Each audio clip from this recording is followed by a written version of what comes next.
Hello बच्चों, मैं तुम्हें कहानी सुनाने जा रही हूँ चतुर बिल्ली की। एक चिड़ा पेड़ पर घोंसला बनाकर मजे से रहता था। एक दिन वह दाना पानी के चक्कर में अच्छी फसल वाले खेत में पहुँच गया और वहाँ खाने पीने की मौज से बड़ा ही खुश हुआ। उस खुशी में रात को वह घर जाना भी भूल गया और उसके दिन मज़े में वही बीतने लगे। और इधर शाम को एक खरगोश उस पेड़ के पास आया जहाँ चिड़े का घोंसला था। पेड़ जरा भी ऊंचा नहीं था, इसलिए खरगोश ने उस घोंसले में झांक कर देखा तो पता चला कि ये घोंसला तो खाली पड़ा है। घोंसला अच्छा खासा बड़ा भी था, इतना कि वह उसमें खरगोश आराम से रह सकता था। उसे यह बना बनाया घोंसला पसंद आ गया और उसने वहीं रहने का फैसला कर लिया। कुछ दिनों के बाद वह चिड़ा खा कर मोटा ताजा हो गया और अपने घोंसले की याद आने लगी तो वह वापस लौट आया। जब वो वापस आया तो उसने देखा कि घोंसले में तो खरगोश बैठा हुआ है आराम से। उसे बड़ा गुस्सा आया। उसने खरगोश से कहा, चोर कहीं का, मैं नहीं था तो मेरे घर में घुस गए हो, चलो निकलो मेरे घर से, जरा भी शर्म नहीं आई मेरे घर में रहते हुए। खरगोश शांति से जवाब देने लगा, कहाँ का तुम्हारा घर, कौन सा तुम्हारा घर, ये तो मेरा घर है, पागल हो गए हो तुम। अरे कुआं तालाब या पेड़ एक बार छोड़कर कोई जाता है तो अपना हक भी गंवा देता है।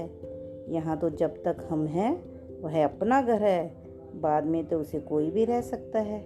अब ये घर मेरा है, बेकार में मुझे तंग मत करो।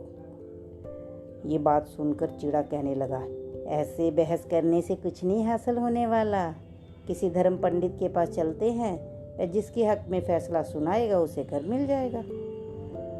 उस पेड़ के पास से एक नदी बहती थी। वहाँ पर एक बड़ी सी बिल्ली बैठी थी। वह कुछ धर्म पाठ करती हुई नजर आई। वैसे तो वह बिल्ली इन दोनों की जन्मजात शत्रु है, लेकिन वहाँ पर और कोई भी नहीं था, इसलिए उन दोनों ने उसके पास जाना और उससे न्याय लेना ही उचित समझा। सावधानी बरतते हुए बिल्ली के पास जाकर उन्होंने अपनी समस्या बताई। उन्होंने कहा, हमने अपनी उलझन तो बता दी, अब इसका हल क्या है, इसका जवाब आपसे सुनना चाहते हैं। जो भी होगा वह घोंसला मिल जाएगा, जो झूठा होगा उसे आप खा लीजिएगा। अरे ये तुम कैसी बात कर रहे हो, हिंसा जैसा पाप नहीं इस दुनिया में, दूसरों को मारने वाला खुद नरक में जाता है।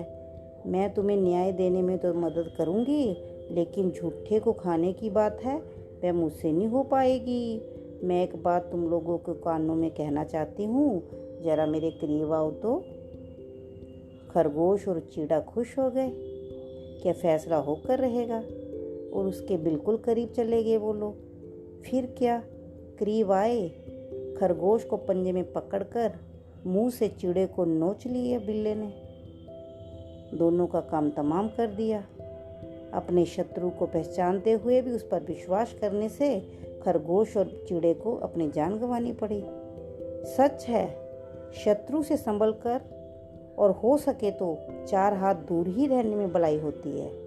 हमें हमेशा अपने शत्रु से दूर रहना चाहिए। धन्यवाद।